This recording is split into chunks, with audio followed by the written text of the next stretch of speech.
السلام علیکم ورحمۃ اللہ وبرکاتہ۔ میں ہوں آسیہ اسلام داعش چینل میں خوش آمدید کہتی ہوں۔ میں تمام پیارے ویورز کیسے ہیں؟ آئی ہوپ کہ آپ اللہ تعالیٰ کے فضل و کرم سے خیر و عافیت سے ہوں گے۔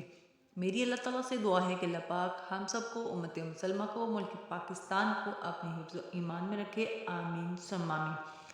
تو آج کا ہمارا لیسن ہے سورۃ البقرہ، پارہ نمبر 1 آیت نمبر 62 کا ترجمہ و تفسیر کریں گے۔ تو آئیے ہم اپنے سبق کا آغاز کرتے ہیں۔ بسم اللہ الرحمن الرحیم۔ اللہ تعالیٰ کے نام کے ساتھ شروع جو بڑا مہربان اور نہایت رحم کرنے والا ہے۔ ان الذین آمنوا والذین هادوا والنصارى والصابئین من آمن بالله واليوم الآخر وعمل صالحا فلهم أجرهم عند ربهم ولا خوف عليهم ولا هم يحزنون۔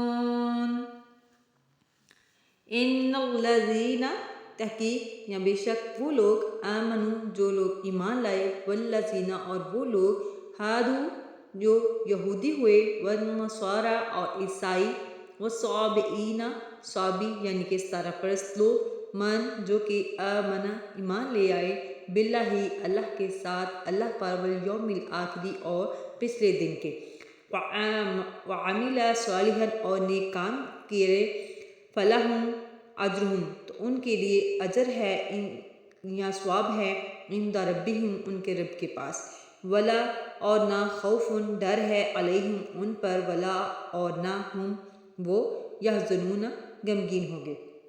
ان الذین آمنوا والذین هادوا والنصارى والصابئین من آمن باللہ والیوم الآخر وعمل صالحا فلہم اجرہم عند ربہم ولا خوف علیہم ولا هم یحزنون۔ بے شک ایمان والے نیز یہودیوں اور نصرانیوں اور ستارہ پرستوں میں سے وہ جو سچے دل سے اللہ اور پچھلے دن پر ایمان لائے اور نیک کام کریں، اور ان کا ثواب ان کے رب کے پاس ہے، اور نہ انہیں کچھ اندیشہ اور نہ کچھ غم ہے۔ تو اس آیت کریمہ آیت نمبر 62 کا شان نزول کچھ ہے یوں ہے کہ آئیے ڈسکس کرتے ہیں۔ حضرت سلمان فارسی رضی اللہ تعالیٰ عنہ ایمان کی تلاش میں بہت سرگرداں رہے اور ملک ملک پھرے، بہت سے عیسائی راہبوں اور یہودی عابدوں کے حالات دیکھے۔ ان کی بہت بڑی عمر تھی۔ بعض فرماتے ہیں کہ حضرت عیسیٰ علیہ السلام کے بعض حواریوں سے بھی ملے ہیں، اس لحاظ سے یہ ان کے تابعی اور حضور علیہ السلام کے صحابی ہیں۔ واللہ اعلم جب تقدیر نے ان کو بارگاہ مصطفیٰ صلی اللہ علیہ وآلہ وسلم تک پہنچا دیا اور یہ اسلام سے مشرف ہو گئے، تو انہوں نے حضور علیہ السلام کی خدمت میں عیسائی عابدوں کی سخت عبادات اور ان کے استدراج یعنی کہ کرامات کا ذکر کیا جو انہوں نے خود دیکھی تھیں۔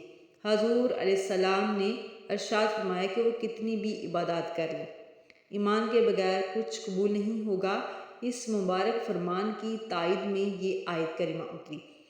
اس کے اترنے پر حضور صلی اللہ علیہ وآلہ وسلم نے حضرت سلمان سے فرمایا کہ یہ آیت تمہارے اور تمہارے ساتھیوں کے بارے میں اتری۔ جو شخص دین عیسوی پر مرے اور ہماری تشریف آوری سے بے خبر رہے وہ تو خیر پر ہے، اور جو ہمارا نام سن کر پھر ایمان نہ لائے وہ ہلاک ہوگا۔ اور اس آیت نمبر 62 کا خلاصہ تفسیر کچھ جو ہے کہ پچھلی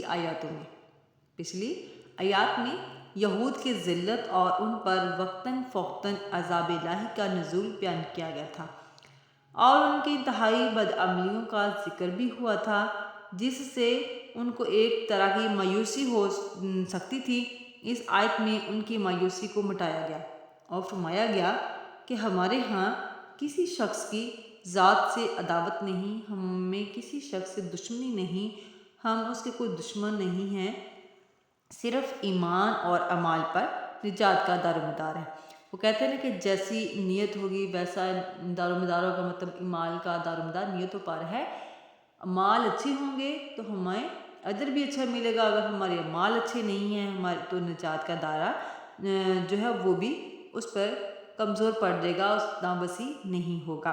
تو مسلمان ہو، عیسائی، یہودی ہو یا ستارہ پرست لوگ جو اللہ اور قیامت کے دن پر ایمان لا کر اچھے کام کریں گے، اللہ پر ایمان لائیں گے کہ وہ واحد ہے، لا شریک ہے، وہ خالق ہے، وہ مالک ہے، وہ رحمان ہے، وہ رحیم ہے، وہ غفور ہے. اور قیامت کے دن پر ایمان لانا کہ وہ ایک دن مرنے کے بعد ایسا آئے گا جہاں پہ سارے لوگ اللہ اور اس کے رسول صلی اللہ علیہ وسلم کے حضور پیش کیے جائیں گے، ان کے اعمال ان کے سامنے پیش کیے جائیں گے. اس بات پر وہ یقین رکھیں، اس بات پر وہ ایمان لے کر آئیں اور وہ اچھے کام کریں تو اس کو خدا کے پاس ضرور ثواب ملے گا. ان کے نیک اعمال جو ہیں وہ ضائع نہیں جائیں گے اور ان کو ضرور اجر دیا جائے گا. نہ تو اسے خوف عذاب ہوگا اور نہ یہ رنج. انہیں مطلب جو نیک اعمال کریں گے انہیں کسی قسم کا کوئی خوف نہیں ہوگا، کوئی غم نہیں، کوئی پریشانی نہیں ہوگی کہ ہم نے بہت سی عمر بعد کیوں کر دی. اس بات کا غم نہیں ہوگا کہ ہم نے پچھلی عمر میں گناہ کیے، ہم نے پوجا نہیں کی، ہم نے اللہ تعالیٰ کو نہیں مانا، اس کے رسول پر ایمان نہیں لے کے آئے. تو انہیں ایسا کچھ نہیں ہوگا. جو بات یہ سن لیں کہ نبی صلی اللہ علیہ وسلم آنے والے ہیں، اس بات کو سن کر ایمان لے آئیں تو انہیں کوئی پچھتاوا نہیں ہوگا ہم نے بہت سی عمر برباد کیوں کر دی، کیونکہ نئے اور پرانے مومن ہمارے ہاں برابر ہے. اگر کوئی پہلے مطلب پیدائش سے ہی کوئی مومن ہے، مسلمان گھرانے میں پیدا ہوا ہے تو وہ تو پکا مسلمان ہے. الحمدللہ ہم بھی مسلمان ہیں اور اللہ کا لاکھ لاکھ شکر ہے کہ ہم محمد صلی اللہ علیہ وسلم کی امت میں سے ہیں. تو اس سے مراد یہ ہوا کہ جس نے ابھی ایمان قبول کیا، اسلام قبول کیا، اور جو پہلے صدیوں سے ہی جنہوں نے اپنی ساری زندگی ایمان میں گزار دی، نئے اور پرانے ہمارے لیے سب برابر ہیں. آئی ہوپ کہ آج کی ویڈیو آپ کو اچھی لگی ہوگی. لائک اور شیئر ضرور کیجیے گا، ایک اچھا سا کمنٹ بھی کیجیے گا تاکہ ہماری حوصلہ افزائی ہو سکے. وما علینا الا البلاغ المبین.